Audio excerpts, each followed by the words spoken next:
Bà xua sẽ đến ngọc Chris và cùng một can channel say hi immortal ថ្ងៃនេះផងដែរ admin នឹងមកបន្តនៅ episode របស់យើងទៅđấy ប៉ុន្តែមុននឹងចូលទៅកាន់ series របស់យើងសូមអ្នកទាំងនេះជួយចុច like ក៏ដូចជា subscribe នៅ channel ដើម្បីមានមួយផងឥឡូវក៏មកខាត់ជាមួយនឹង Pavley U យើងចូលទៅកាន់ series របស់យើងតែម្ដងទៅផ្ដើមនៅពីមុនបន្តិចអ្នកទាំងពីរសឹងតែវាបហាគ្រាទៅហើយតែត្រូវបាន Stephen មកខត់តាន់ហើយ Stephen ក៏បាននិយាយថាបងស្រីទី2បើសិនជាបងស្រីធំចង់សម្រាប់ខ្ញុំឯនោះទោះបីជាបងស្រីមកខត់ក៏មិនអាចខត់បាននោះទេប៉ុន្តែរងសៀក៏បានតបទៅកាន់ Silver វិញថាអ្វីបានជាឯងមិនរត់ទៅបងបានឲ្យឯងរត់ទៅហើយតែឯងមិនចង់រស់មែនទេបន្ទាប់មក Stephen ក៏បានសួរទៅកាន់បងស្រីធំរបស់គេថាតើបងស្រីជឿជាក់លើខ្ញុំដែរឬទេហើយនាងក៏បានតបទៅថាខ្ញុំជឿជាក់លើឯងហើយ Stephen ក៏បាននិយាយបន្ថែមទៀតថាខ្ញុំមិនមែនជាចារកជននៅក្រៅប្រទេសនោះទេហើយនាងក៏បានសួរទៅកាន់ Stephen ថាតើឯងអាចនិយាយអំពីទំនាក់ទំនងរវាងបុរសអាវខ្មៅនិងឯងបានឬទេហើយ Stephen ក៏បានសំទោសទៅកាន់នាងនិងបាននិយាយថានេះគឺជារឿងអាត់កំបាំងរបស់ខ្ញុំមិនអាចនិយាយប្រាប់បងស្រីបាននោះទេប្រសិនបើបងស្រីមិនជឿខ្ញុំដែលអ្វីដែលខ្ញុំនិយាយនោះបងស្រីក៏អាចសម្លាប់ខ្ញុំនៅទីនេះបានដោយ Stephen និយាយដូចនោះធ្វើឲ្យរងសៀវក៏បាននិយាយទៅកាន់បងស្រីធំរបស់គេថ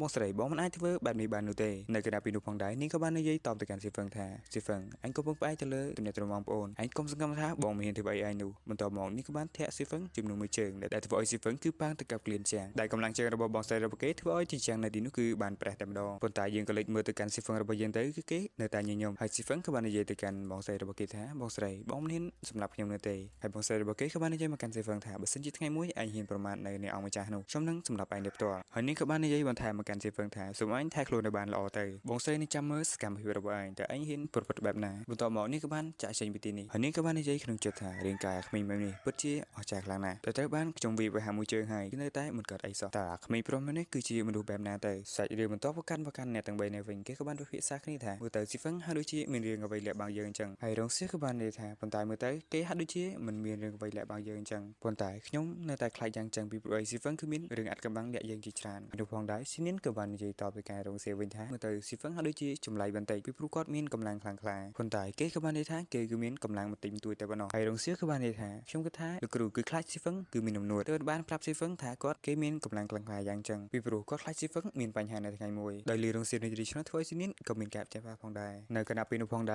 របងស្រីច្បងរបស់គេក៏បានទូរស័ព្ទមកវ៉ាន់អើហើយនាងក៏បាននិយាយថាវ៉ាន់អើបងសាប់តែនៅឃើញចំណុចអ្វីមួយគឺរឿងរបស់ Stephen តាំងពីគេចុះពីលើភ្នំមកតែងតែមានរឿងចម្លែកបានកើតឡើងហើយនាងក៏បានសួរទៅកាន់បងស្រីធំរបស់គេមានរឿងអ្វីបងស្រីហើយបងស្រីរបស់គេក៏បាននិយាយថា Stephen គឺមានគូដណ្ដឹងរួចទៅហើយតាំងពី2ឆ្នាំមុនឯណោះដោយមានការរៀបចំពីលោកគ្រូរបស់យើងហើយបីបានជាពួកឯងមិនអនុញ្ញាតឲ្យគេជួបគ្នាយ៉ាងចឹងដោយលឺបងស្រីរបស់គេបាននិយាយដូច្នោះធ្វើឲ្យស៊ីនីនក៏បាននិយាយថាខ្ញុំមិនយល់ស្របនោះទេហើយបីបានជាលោកគ្រូមិនប្រាប់ខ្ញុំយ៉ាងចឹងហើយបងស្រីធំរបស់គេក៏បាននិយាយតមកកាន់ស៊ីនីនវិញថាអាពីមួយនេះគឺត្រូវបានរៀបចំទៅដោយលោកគ្រូដែលបានរៀបចំសម្រាប់តែស៊ីវឹងដូច្នេះហើយបានជាលោកគ្រូមិនប្រាប់ឯងហើយនាងក៏បាននិយាយថាវ៉ាន់អើខ្ញុំនឹងផ្ញើព័ត៌មានឥតទៅឯងនៅពេលក្រោយហើយនាងក៏បានបិទទូរស័ព្ទទៅនឹងហើយអ្នកទាំងអស់គ្នាadminក៏សូមបើកវងកញ្ចក់បន្តិចចឹងណាដោយសារតែ admin គឺ voice over នៅលើទូរស័ព្ទដៃពេលខ្លះគឺសំឡេង admin គឺរៀងពិបាកស្ដាប់មែនតើ admin ក៏សង្ឃឹមថាអ្នកទាំងគ្នានឹងមានការអធិស្ឋានមកកាន់ admin ម្នាក់មួយផងឥឡូវខ្មៅខាត់ពេលយូរយើងបកទៅកាន់ series របស់យើងតែម្ដងទៅខណៈពេលនោះផងដែររងសៀកក៏បានរត់មកនិងបានសួរទៅកាន់ស៊ីនីនថាហេតុអ្វីបានតែឯងធ្វើមកដូចនេះឯងមិនមែនស្រឡាញ់ Stephen ហើយមែនទេ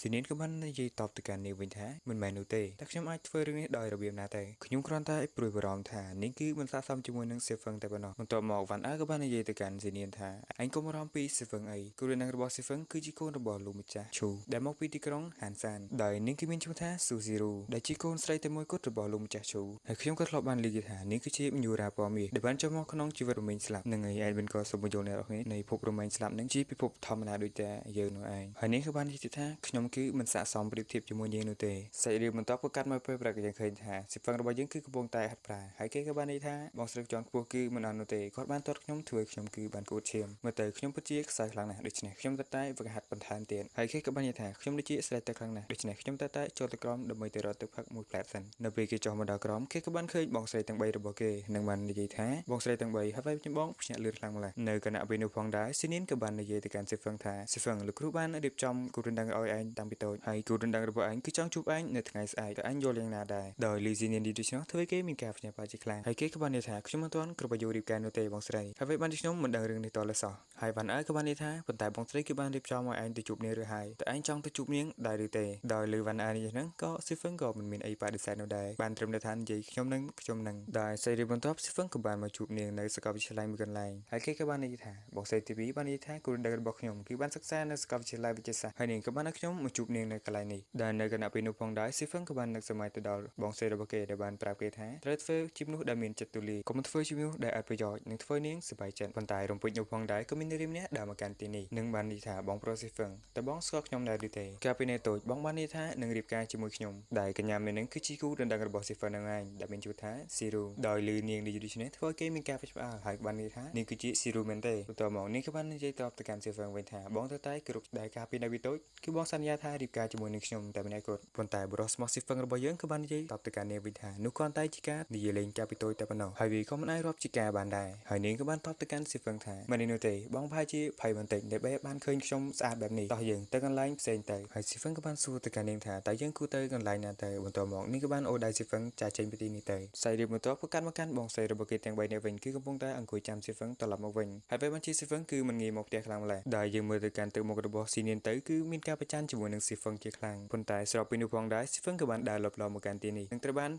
ស៊ីនៀនឃើញនិងក៏បានរត់មករកស៊ីហ្វឹងនិងនិយាយទៅកាន់ស៊ីហ្វឹងទាំងទៅមកញញឹមថាស៊ីហ្វឹងតើអញមកវិញហើយមែនទេប៉ុន្តែនៅគណៈពីនោះផងដែរគូរ៉ានដឹងរបស់ស៊ីហ្វឹងក៏បានដើរមកទីនេះដែរនិងបានអបដៃស៊ីហ្វឹងដែលធ្វើឲ្យស៊ីនៀនគឺមានការប្រច័ណ្ឌជាខ្លាំងហើយបន្ទាប់មកកញ្ញារុស្ស៊ីនឹងក៏បាននិយាយជំរាបសួរទៅកាន់អ្នកទាំងអស់គ្នាហើយគេក៏បាននិយាយថាខ្ញុំគឺជាគូរ៉ានដឹងរបស់ស៊ីហ្វឹងប៉ុន្តែយើងមើលទៅកាន់ទៅមុខរបស់ស៊ីនៀនគឺទឹកមុខគឺមិនរីកនោះទេបន្ទាប់មករងសៀក៏បានរត់ទៅកាន់គូរ៉ានដឹងរបស់ស៊ីហ្វឹងនិងបាននិយាយថាស៊ីសាអញពិតជាស្អាតខ្លាំងណាស់ឥឡូវនេះហើយរងសៀក៏បានសួរទៅកាន់នាងបន្ថែមទៀតថាតើអញគិតយ៉ាងណាចំពោះស៊ីហ្វឹងរបស់ខ្ញុំហើយនាងក៏បាននិយាយទៅកាន់រងសៀវិញថាគាត់ពិតជាល្អខ្លាំងណាស់ដោយលឺកញ្ញាស៊ីរូនេះឆ្នោះធ្វើឲ្យស៊ីនៀនក៏មានការខឹងជាខ្លាំងហើយបន្ទាប់មកនាងក៏បានរត់ទៅកាន់ស៊ីហ្វឹងនិងបានសួរស៊ីហ្វឹងថាតើអញគិតយ៉ាងណាដែរតើអញពិតជាចង់ឲ្យនាងធ្វើជាមិត្តស្រីរបស់អញមែនទេដោយលឺស៊ីនៀននេះដូច្នោះកញ្ញាស៊ីរូនឹងក៏មិនចាំយូរនោះដែរក៏នាងក៏បាននិយាយតបទៅកាន់ស៊ីនៀនវិញថាពិតណាស់គាត់បានសន្យានឹងខ្ញុំថារៀបការជាមួយខ្ញុំកាលពីនៅកុមារហើយស៊ីនៀនក៏បាននិយាយតបទៅកាន់នាងវិញថាវាពិតជាគួរឲ្យសំណាញ់ខ្លាំងណាស់ហើយស៊ីនៀនក៏បាននិយាយបន្ថែមទៀតថាបន្ទាប់ពីស៊ីហ្វឹងបានឃើញនៅលើក្រែជាមួយខ្ញុំ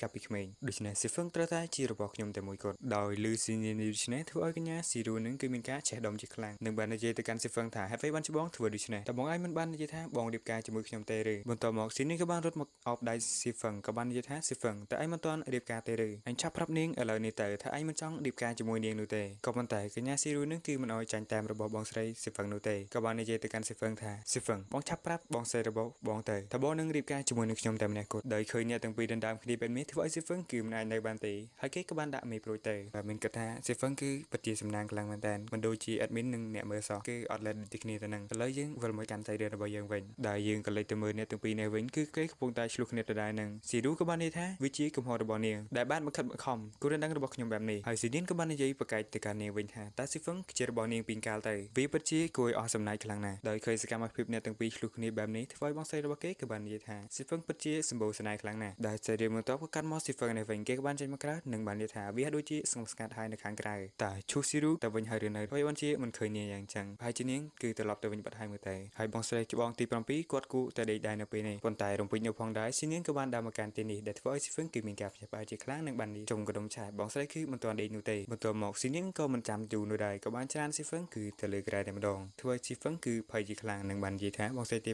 7តើបងស្រីចង់ធ្វើអ្វីទៅស្របពេលនេះដែរសេរីរបស់យើងក៏ត្រូវបានកត់ចប់តែត្រឹមហ្នឹងអមីនក៏សូមអរគុណចំពោះអ្នកទាំងគ្នាដែលបានទស្សនាវីដេអូរបស់អមីនតាំងពីដើមរហូតដល់ចប់អមីនក៏សូមជូនពរឲ្យអ្នកគ្នាមានសុខភាពល្អគ្រប់គ្នានិងរកស៊ីទទួលមានបានគ្រប់ក្រុមគ្រួសារដែលជាចុងក្រោយអមីនក៏សូមជម្រាបលានិងបាយបាយអ្នកទាំងគ្នាជួបជាមួយនឹងអមីននៅអេផ isode ក្រោយៗទៀត